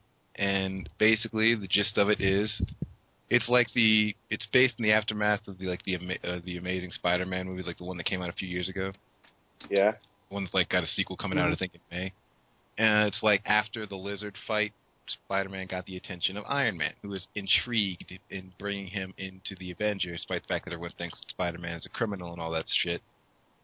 And basically, it's just them interacting with Spider-Man, and eventually Spider-Man becomes a probationary Avenger and such. And So, in other words, exactly like it is in the comics, then? yeah, pretty much. Only different. Okay. Only using the Marvel cinematic universe. Yeah, they're not really using like the straight up Marvel version. I did say in the chat, link please. Okay. That does sound interesting. Because there are significant differences between the comics and the movies. Fair point. That's just... I'm thinking of Superior Spider-Man, when Doc Ock he's basically now in control of Peter Parker's body, and he's Spider-Man. But in it, like, the Avengers are calling him out because they realize something's wrong with Spider-Man, and he's just like, I quit, and he jumps out the window of the Avengers building, and it's just like, whatever, screw you guys. It's like, he's like, can't you guys just trust me? And then he just jumps out the window and swings away. It's like, I quit. Okay, so that's one way to do it. That's Ken's and Zero's recommendations. Slicer, you got something? I think I already recommended this one, but I got two, so it covers it anyway. No Gods, Only Guns. It's a Borderlands Mass Effect crossover. It's great. I don't want to say anything about it because it's spoilery, but you just have to read it. It's great. Still need links. I'm hesitant to recommend this one. Oh, right, sorry. I'm hesitant to recommend the next one because it's not very well written at first. It's the guy's first story. It's 71 chapters long, and it's 744,000 words. Boom. So, I mean, the first part is not written very well, but it does get better around chapter 10. It's Fate's Gambit. It's a Harry Potter kind of Fate's Day crossover. I'm trying to... Okay, Zelrech. He's kind of this... He has powers over the fourth wall, basically. He can go between dimensions, and he tries to go to a universe where he does not exist. So that fails, but the energy he builds up to cast the spell, it just kind of goes into the ether, and Fate grabs it and just throws it at a bunch of Harry Potter universes, because why not? This doesn't go so well for a lot of universes. Like, it screws things up, and some it goes pretty beneficial. It's good or bad, depending on the universe. But one of them, it just teleports Harry Potter to the universe where that Zelrech was from, and he lands on the island where two of the Gorgon sisters are. And it just kind of builds up from there. They bond, and then Zelrech finds them. And my only complaint with the story, aside from the quality of the writing at first, is it's hard to tell what power level Harry Potter has in that story, because he doesn't fight anyone for a long time. It's kind of a slow burn fic. Okay. Vegeta, what does the scouter say about his power level? It's 1006. Just a bunch of question marks at this point. Zero actually had the right kind of sound to his voice then. For that. Yeah, that was pretty good. I kind of wasn't... Okay. Let's not trying that much. But... Look, Vegeta, a frisbee. Vegeta.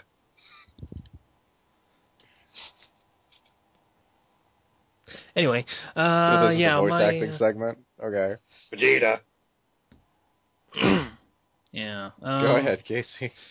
My recommendation is Dragon Age: The Crown of Thorns. This is one of the better-known Dragon Age fics. Basically, the dwarven noble origin, except he's not a dumbass that falls for his brother's plot, and kind of tries to set up his own Machiavellian scheme on his own.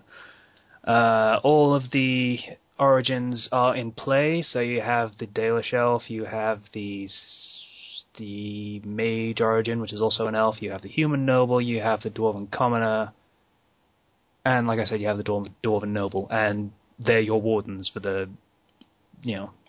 majority of the story. And the protagonist is... character types you can pick? Is that what those are? Yeah. The basic conceit at the beginning of the game is you can choose an origin, and that's how your story starts. Mm-hmm. And it affects a couple of things in the main plot as the game progresses.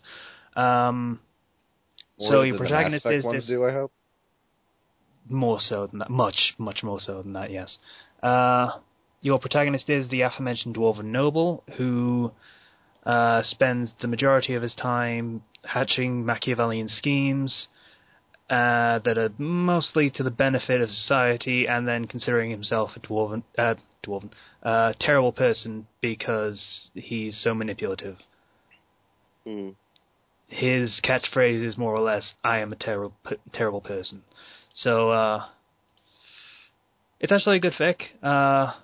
It's not pleasant by most means. The main character gets shit on all of the time. Most of his schemes go very wrong in probably the worst possible way. And it comes back to bite him more than anyone else, which I guess is fitting.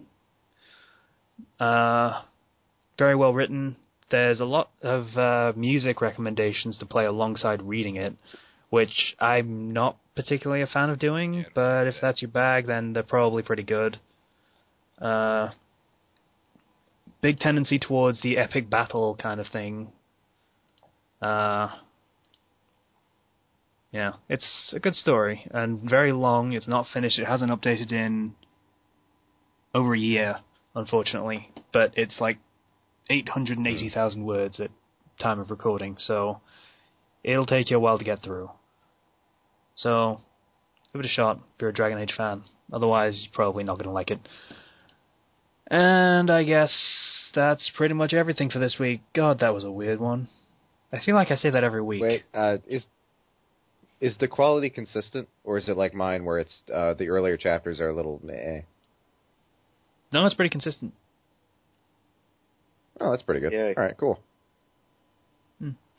Yeah, so once again, thanks for listening to episode 27 of the Fandom Flux podcast. If you want to get in contact with us, you can do so through the Blogspot page, through the comments, or through our own personal profiles on fanfiction.net. Once again, thanks for listening to the Fandom Flux podcast episode 27. We're out. Later. Bye. I love you. See ya.